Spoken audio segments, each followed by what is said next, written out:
Ramesh Trivedi this side. कैसे हैं आप लोग? होप सब घर पे होंगे और एकदम सेफ होंगे कोरोना टाइम पे। ठीक है, चलिए आज हम बात करने वाले हैं इकोनॉमिक्स पे। यानी आज हमारा टॉपिक है इकोनॉमिक्स। क्या होता है बच्चों इकोनॉमिक्स? हिंदी में इकोनॉमिक्स को कहते हैं अर्थशास्त्र। अर्थ का मतलब होता है सर पैसा। यानी सर इकोनॉमिक्स क्या है sir? Economics is nothing but पैसों का खेल है सर। पैसों का खेल है सर। और ये जो पैसों का खेल है, यानी ये जो इकोनॉमिक्स है, हम उसे पढ़ेंगे नहीं क्योंकि हम इकोनॉमिक्स को जीते हैं सर। हमको बचपन से ही पैसों का खेल सिखा दिया जाता है। जैसे कोई छोटा बच्चा है, अगर मैं उसको बुलाऊं, इधर आ, ये ले 10 रुपए, जा टॉफी ले आ। वो एक शॉप में जाएगा, वहां से वो टॉफी लेगा। सपोज 10 रुपए की वो शॉप वाला उसे 5 टॉफियां दे रहा है, ठीक है, और दूसरा शॉप वाला 10 रुपए की उसे 6 टॉफियां दे रहा है। तो आप ही बताओ बच्चा कौन सी शॉप से टॉफी लेगा? सेम टॉफी मिल रही है, तो बच्चा कौन सी शॉप से टॉफी लेना पसंद करेगा? ए जो 5 दे रहा है या बी जो 6 दे रहा है? Sir but of course B जो 6 दे रहा है। पैसों का खेल है ना। चलिए एक एग्जांपल देकर मैं आपको इकोनॉमिक्स समझाता हूं ध्यान से। सपोज ये राजू की मम्मी है और ये हमारे राजू भाई साहब है। राजू की मम्मी ने राजू को बुलाया, मेरे लाल, मेरे पीले, मेरे हरे, मेरे नीले, इधर घर पे गेस्ट आए हुए हैं, ये ले 500 रुपए और जा उनके लिए नाश्ता लेके आ। लिस्ट पकड़ा दी मम्मी ने राजू को, केले 500 रुपए और जा नाश्ता लेके आ। राजू गया नाश्ता लेने के लिए। राजू ने लिया समोसे, कचौड़ी, मिठाइयां। मुंह में पानी आ रहा है? हाँ, राजू के भी आ रहा था। तो राजू ने ये सारी चीजें लिया, पूरे 500 रुपए का सामान लिया और उसमें 10 रुपए वो बचा के लाया। यानी सर 490 रुपए खर्चा किया, 10 रुपए बचा के लाया और समोसे, कचौड़ी ये सब लेके आया। अब 10 रुपए लाया तो ईमानदारी से मम्मी को 10 रुपए दे रहा था कि मम्मी ये 10 रुपए बच गए। मम्मी बहुत खुश थी। मम्मी ने बोला कि जा राजू 10 रुपए रख, जी ले अपनी जिंदगी। जैसे ही राजू के हाथ में 10 रुपए आए, राजू की बहुत सारी इच्छाएं जाग गई। मन गार्डन गार्डन हो गया। बहुत सारी इच्छाएं जाग गई कि 10 रुपए आ गए, ओह मैं क्या क्या कर लूं 10 रुपए में। उसकी एक इच्छा जाग गई कि मैं पानी पूरी खा लूं। ओह 10 रुपए में क्या खा लूं? पानी पूरी खा लूं। दूसरी इच्छा जाग गई कि यार मैं आइसक्रीम भी खा लूं। या तीसरी इच्छा जाग गई कि मैं चॉकलेट खा लूं। मैं क्या खा लूं? चॉकलेट खा लूं। समझ में आया? या तो 10 रुपए की पानी पूरी खा लूं। अब 10 रुपए में सब कुछ खाना है उसको, पानी पूरी भी खाना है, चॉकलेट भी खाना है, आइसक्रीम भी खाना है। पर तीनों चीजें पॉसिबल है क्या 10 रुपए में? नहीं सर, तीनों चीजें पॉसिबल नहीं है 10 रुपए में। यानी सर ये 3-4 चीजें उसकी इच्छाएं हैं। मैं बोल दूं विलिंगनेस, विलिंगनेस, यस। और राजू कौन है सर? ह्यूमन बीइंग है और उसकी ये सब क्या है? विलिंगनेस है सर, विलिंगनेस। क्या है सर? ये विलिंगनेस है सर राजू की। और ये 10 रुपए जो राजू के पास है वो राजू के है रिसोर्सेस सर। इच्छाएं बहुत सारी है, रिसोर्सेस थोड़े से ही है। राजू ने क्या किया?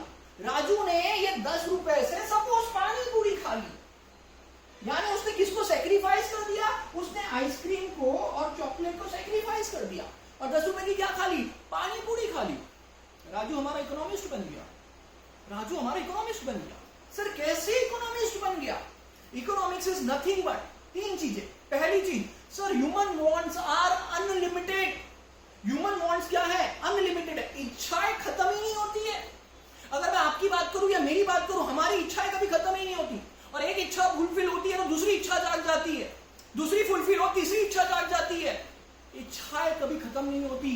एग्जांपल देता हूं मैं। सपोज कोई पर्सन है, उसके पास साइकिल है, तो उसकी इच्छा क्या होगी कि मैं अभी क्या ले लूं? स्कूटर ले लूं या बाइक ले लूं। कोई पर्सन है, सपोज उसके पास बाइक है, तो उसकी इच्छा क्या होगी कि मैं कार ले लूं। सपोज कोई पर्सन है जिसके पास कार है, उसकी इच्छा क्या होगी भाई कि अब मैं और बड़ी कार ले लूं, मैं हेलीकॉप्टर ले लूं। समझ में आया क्या? यानी इच्छाएं खत्म नहीं होती। सर उसने ले लिया हेलीकॉप्टर, उसके बाद और क्या इच्छा होगी? फिर सर और दूसरी इच्छा होगी, पानी का जहाज ले लूं मैं। सर वो ले लिया, उसके बाद सर और बड़ी इच्छा जाग जाएगी। क्योंकि एक इच्छा खत्म होती है, उसको फुलफिल करते हो, दूसरी जाग जाती है, दूसरी खत्म होती है, तीसरी जाग जाती है। एक साथ कई इच्छाएं रहती है आपकी, तो ह्यूमन वांट्स अनलिमिटेड है, अनलिमिटेड। फिर वो गरीब हो या रईस से रईस हो, सबकी इच्छा का कोई अंत नहीं है, ठीक है। और सर ये इच्छाओं को फुलफिल करने के लिए जो हमारे पास रिसोर्सेस है, पैसा, अदर रिसोर्सेस, वो हमेशा लिमिटेड है। सोच के देख लो कि रिसोर्सेस हमेशा लिमिटेड है। फिर वो मैं बात करूं राजू की, तो उसके पास रिसोर्सेस थे 10 रुपए, लिमिटेड। मैं बात करूं साइकिल वाले की, तो उसके पास पैसा नहीं था काय के लिए, बाइक खरीदने के लिए। अगर मैं बात करूं बाइक वाले की, तो उसके पास पैसा नहीं था कार खरीदने के लिए। कार वाले की बात करूं तो पैसा नहीं था हेलीकॉप्टर खरीदने के लिए। तो रिसोर्सेस क्या है सर? लिमिटेड है सर। क्या है? लिमिटेड है सर। और लिमिटेड होने के साथ साथ रिसोर्सेस के अल्टरनेटिव यूजेस है। Sir what do you mean by alternative uses? एक से ज्यादा use, that is called alternative use. अब जैसे 10 रुपए के एक से ज्यादा यूज है। क्या यूज है? पानी पूरी, आइसक्रीम, चॉकलेट। वहीं पर अगर हम रिसोर्स की बात करें पेट्रोल की, पेट्रोल इज अ रिसोर्सेस। अब पेट्रोल के सर क्या क्या यूज है? हम गाड़ी में डाल के गाड़ी चला सकते हैं, हम मशीनरी में डाल के बड़ी बड़ी फैक्ट्रियों में काम कर सकते हैं, हम लोग घर पे पेट्रोल यूज कर सकते हैं चूल्हा वूल्हा जलाने के लिए, वहां पे पेट्रोल का यूज आ जाता है। यानी सर रिसोर्स जो है आपका पेट्रोल मल्टीपल यूज है। और वहीं पे तो डिसाइड करना है कि भैया कौन सा बेस्ट पॉसिबल यूज है हमारे लिए जो हम ऑप्ट करें। उसी को तो कहते हैं बच्चों इकोनॉमिक्स। उसी को क्या कहते हैं? इकोनॉमिक्स। यहां पे तो हमने बात करी राजू की। एक और एग्जांपल मैं आपको दूंगा। वैसे तो बहुत सारे एग्जांपल्स है इकोनॉमिक्स को समझने के लिए। एक और एग्जांपल मैं आपको देता हूं, उससे आपको इकोनॉमिक्स और अच्छे से समझ में आएगा, ठीक है। चलिए अगर हम बात करें किसी फार्मर की, किसी फार्मर की बात करें हम लोग, सपोज ये फार्मर है, नाम है सर सुखी राम। नाम क्या है? सुखी राम। सपोज इसके पास लैंड है 10 एकड़, ये लैंड है सपोज उसकी 10 एकड़। अब लैंड सुखी राम का क्या हो गया? रिसोर्सेस हो गए सर। लैंड सुखी राम के क्या हो गए? रिसोर्सेस हो गए सर। सपोज सुखी राम उस लैंड पे गेहूं उगाता है। क्या उगा रहा है? गेहूं उगाता है। सुखी राम को पता चला, क्या पता चला कि भाई मेरा पड़ोसी वो भी फार्मर है और वो अपनी लैंड में चावल उगाता है और कमा रहा है, अच्छा कमा रहा है। सुखी राम के मन में इच्छा जागी कि क्यों ना मैं मेरे लैंड पे चावल उगाऊं, क्यों ना मैं मेरे लैंड पे क्या उगाऊं? चावल उगाऊं, है ना। अब उसको चावल भी उगाना है। क्या उगाना है सर? चावल उगाना है। गेहूं ऑलरेडी वो उगा रहा है, उसको चावल भी उगाना है। लैंड रिसोर्सेस तो लिमिटेड है, या तो उस लैंड पे वो गेहूं उगा ले या तो उस लैंड पे वो चावल उगा ले। दोनों एक साथ तो नहीं उगा सकता, दोनों एक साथ तो नहीं उगा सकता। सर उगा सकता, कैसे उगा सकता है? सर आधे में वो गेहूं उगा ले, आधे में वो चावल उगा ले। हाँ मान लिया, आधे में वो गेहूं उगा ले, आधे में वो चावल उगा ले। अगर वो आधे में गेहूं उगा रहा है तो आधे गेहूं की इनकम को छोड़ रहा है और आधे चावल की इनकम को छोड़ रहा है। नहीं सर वो गेहूं को ही हटा दे, चावल ही उगा ले, तो वो गेहूं की इनकम को छोड़ रहा है चावल उगाने के लिए, है ना। क्यों सर? क्यों ऐसा छोड़ना पड़ रहा है? अगेन रिसोर्सेस क्या है? लिमिटेड है, इसलिए उसको एक इनकम को छोड़ना ही पड़ेगा। या तो गेहूं की इनकम को छोड़ दे पूरा, या तो चावल की इनकम को छोड़ दे पूरा, या तो गेहूं की आधी इनकम छोड़ दे या चावल की आधी इनकम छोड़ दे। यानी सर ये रिसोर्स है लैंड, इसके अल्टरनेटिव यूजेस है, या तो तू गेहूं उगा ले या तो तू चावल उगा ले।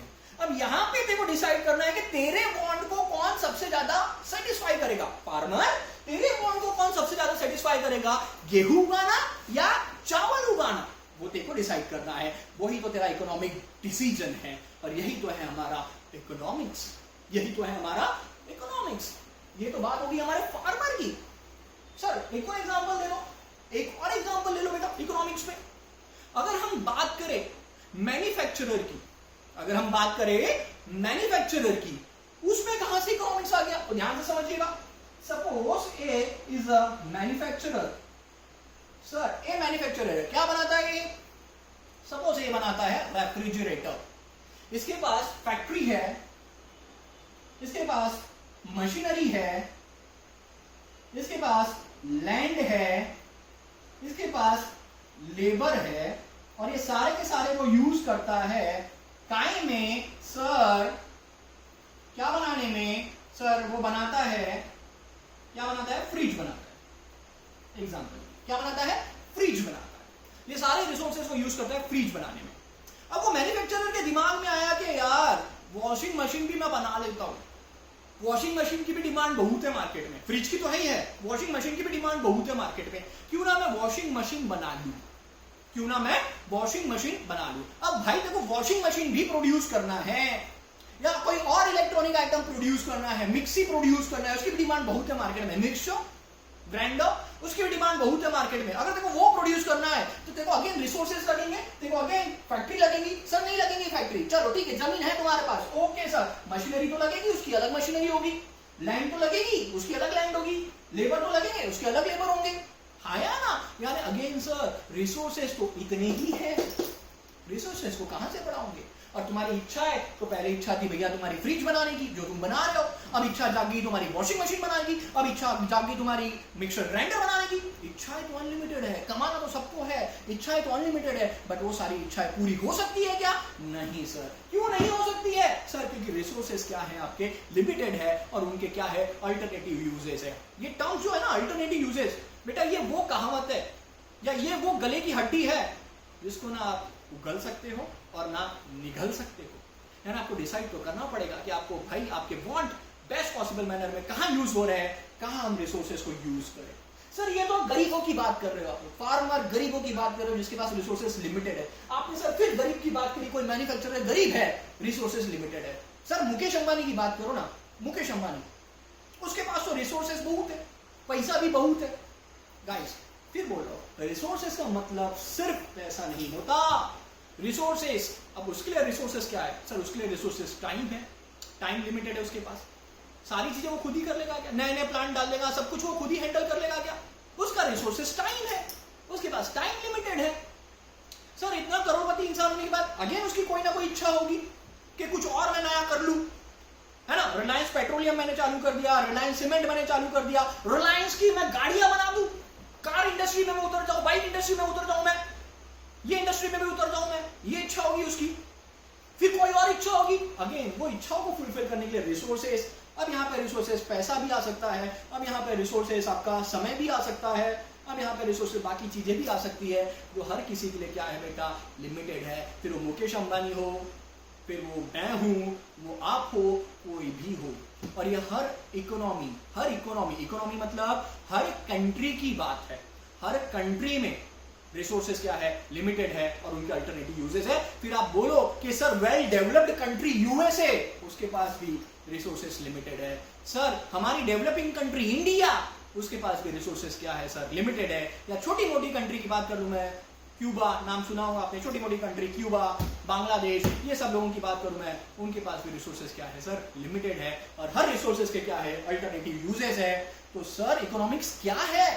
इकोनॉमिक्स किसी ने भी पूछा तो नथिंग बट पैसों का खेल। और पैसों के खेल में तीन चीजें, विलिंगनेस यानी human wants are unlimited, to satisfy human want the resources are limited and resources have alternative uses. और यहां पे ही तो डिसीजन मेकिंग आता है कि आप अपने कौन से वांट को मैक्सिमम सेटिस्फाई कर सको, उसी को तो हम कहते हैं बच्चों इकोनॉमिक्स। और हर कंट्री में ये प्रॉब्लम होती ही होती है। That is all about the term economics. क्या ये टर्म आपको क्लियर है? क्या ये टर्म आपको क्लियर है? तो फिर हम थोड़ा और आगे बढ़ेंगे, ठीक है। चलिए देख लीजिए फटाक से ये टर्म, फिर हम आगे बढ़ते हैं।